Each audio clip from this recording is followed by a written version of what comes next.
Yo, yo, yo, good morning. Grateful for another maggot-free day above the dirt. Jersey Shore, check it out.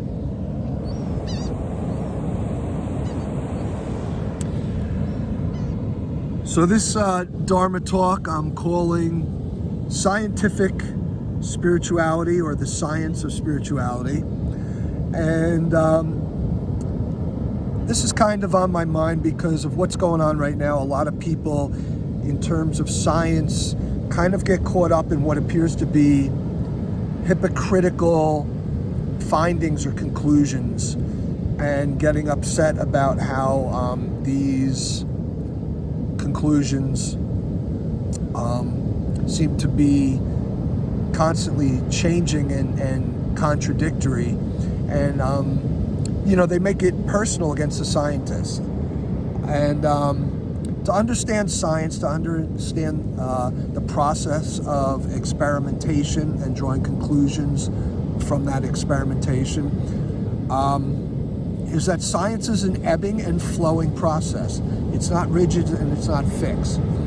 Is that to say there aren't some definite conclusions that have been made? Of course,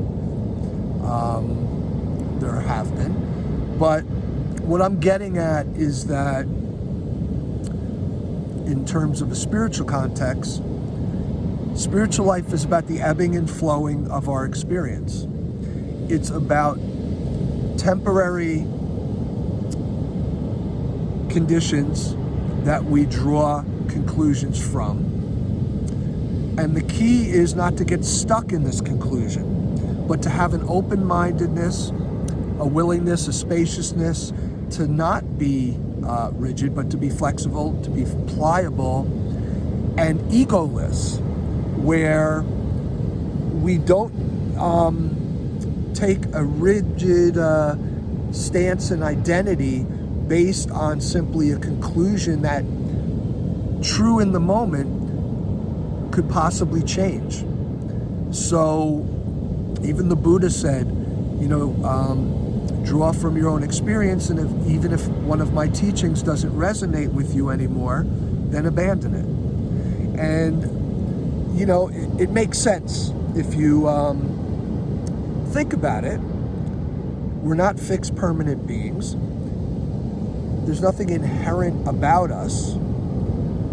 Everything is constantly changing due to impermanence.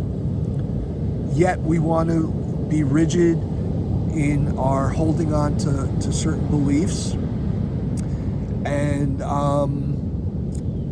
certain teachings, certain actions. And the biggest experiment, realizing we are not the body, we are not the feelings, we are not the mind, is at the basis of the formula, so to speak. So, can I go through my life realizing that every experience in and of itself is important, is poignant, is valid, but can I move forward, and when new experience, new conditions, new conditioning, new responses that have been cultivated based on past experiments. I like the word experiment, defining our spiritual practice, because it is an experiment. It's a trial and error, direct experience that either proves right or proves wrong a theory. And while the theory predominantly rarely changes, the method of experimentation changes, and the results and conclusions change. So the science of spirituality is to realize we're not being contradictory or hypocritical if we change our views, our perspective, our beliefs, our actions, our conditioning change is the constant of spiritual experimentation, of the science of spirituality. So I would say that the most spiritual we can be is to constantly be that investigative scientist that is always looking for a deeper truth. So hope that was helpful. It's just been on my mind. Thought I'd share it.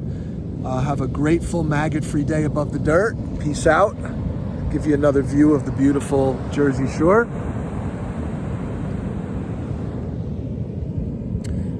Peace out.